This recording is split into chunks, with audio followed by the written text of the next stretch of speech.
According to the Forest Survey of India, Punjab saw the highest rate of forest land diversion for non-forestry purpose, and that is 61,318 hectares, maximum among all the states.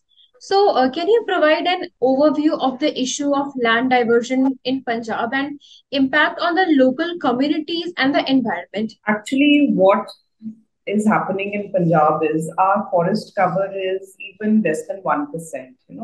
If you go by the total green cover, it is 1.47%, which is even less than Rajasthan. So, what exactly is happening over here is that a lot of industries and buildings which these colonizers are making are coming up on the land which is supposed to be the green area or even for agriculture. So, without proper thought in it, so these lands are allotted for various projects. To go further, that how does it impact the local communities and in the environment? The environment here is really, really bad. The You can see the sky is not all that blue. Agricultural land is diminishing.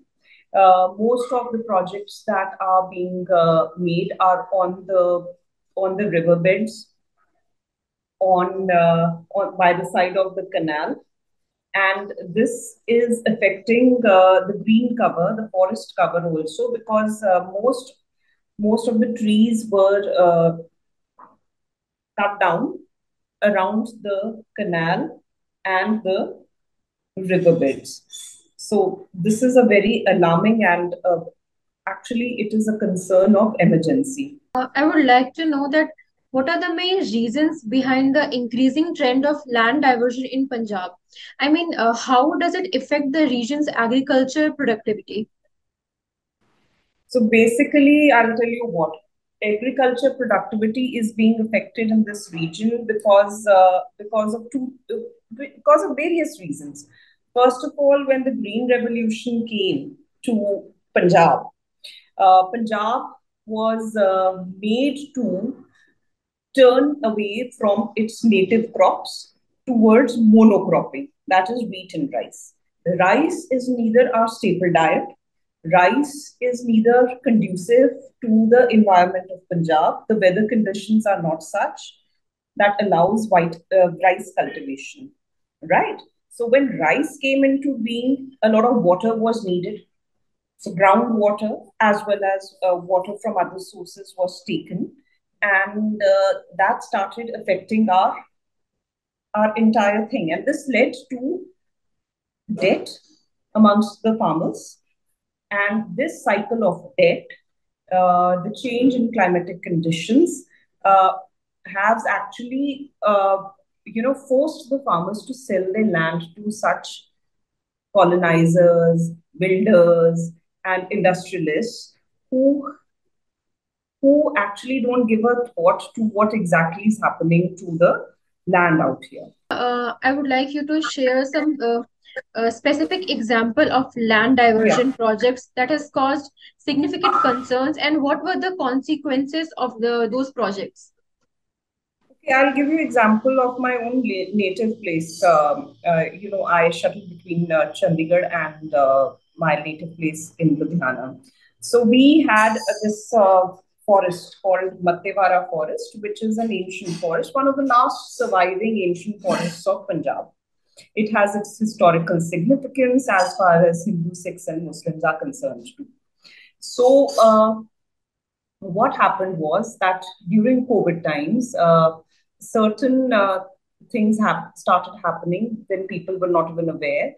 Certain environmentalists came into, they got to know that some activities are happening around Matevara forest. What was happening is that this forest is on the floodplains of Satluj, and Cycle Valley and the textile park was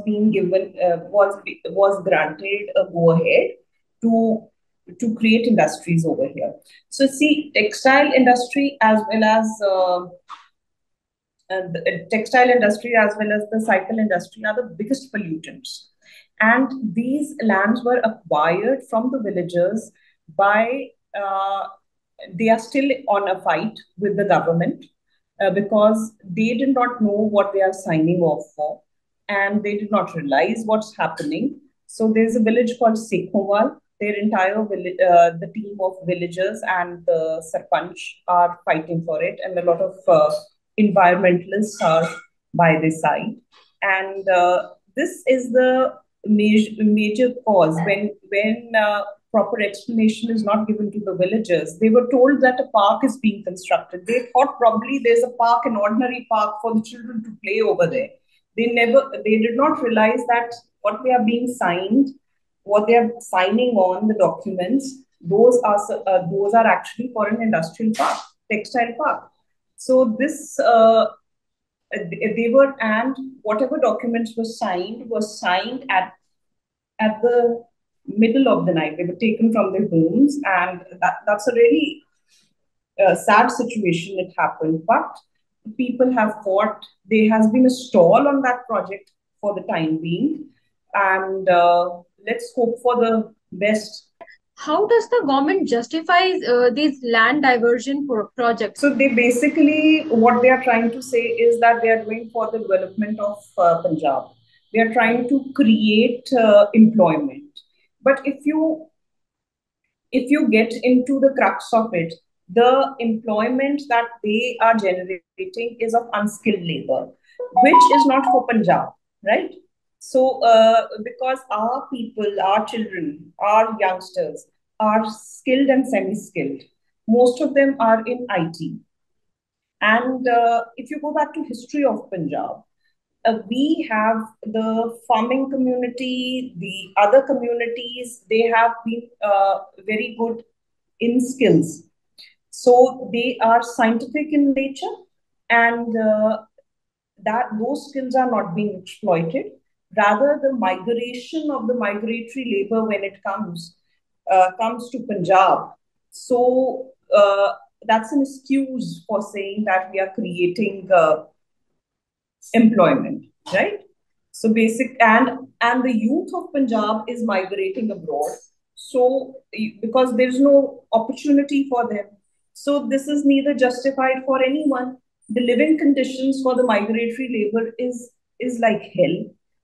There is lack of sanitation. The industries that are going on over there, there is no proper ventilation.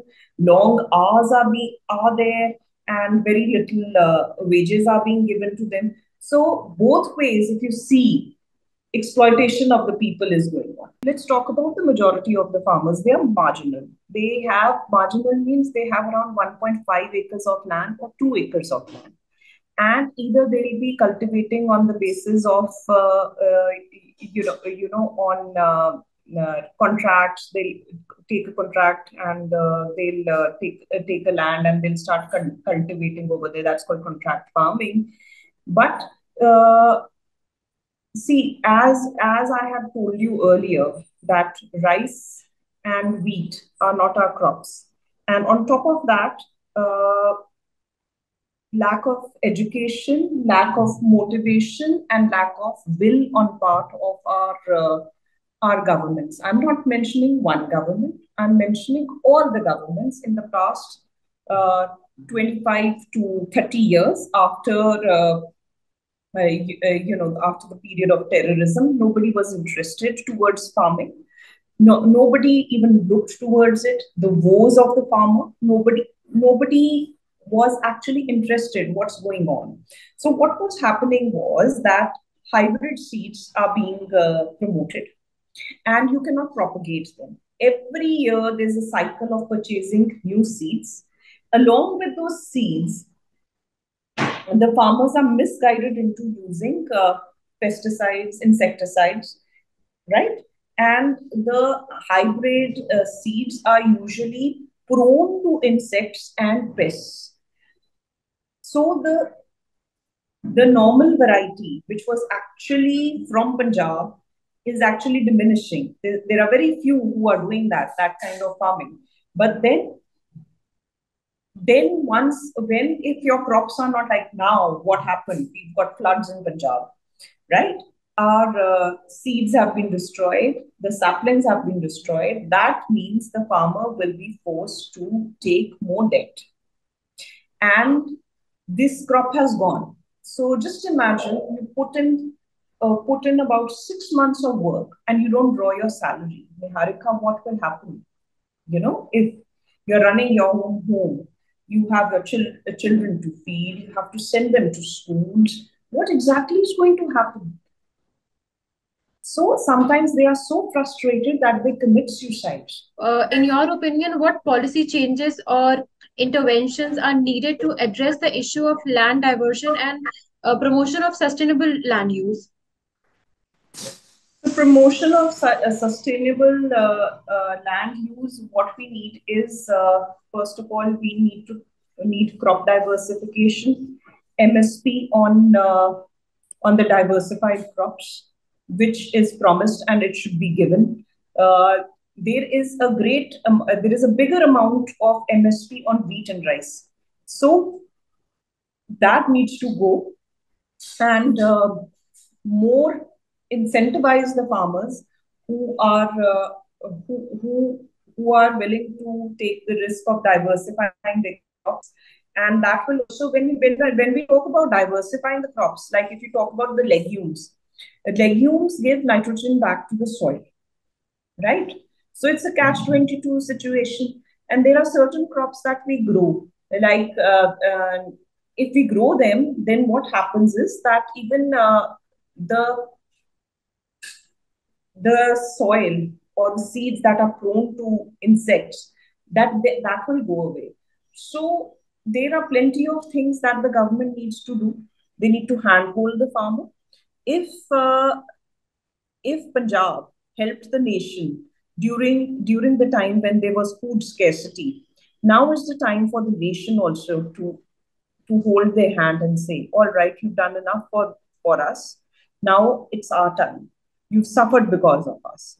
So, and also the biggest policy that needs to be done is action should be taken against all those allotments that have been given by the course of the river. Those are the most fertile lands, because you know when the alluvial soil comes from the rivers, it goes to those fertile plains. There's a history of it. Indus Valley civilization, it came from Punjab. So these are the things that need to be seen, because most of the polluting industries, what they do is that they bore into the earth, and most of the pollutants are going right into the river. So this needs to be checked, because it's not the question of Punjab only, because these rivers go to other states also. We are affecting them also. So the policy needs to be strict action, strict implementation of the laws and bylaws which are there. There should be a proper forest act, which we do not have. A tree act, tree act is something which we really need to do. And when a person complains, quick action should be taken.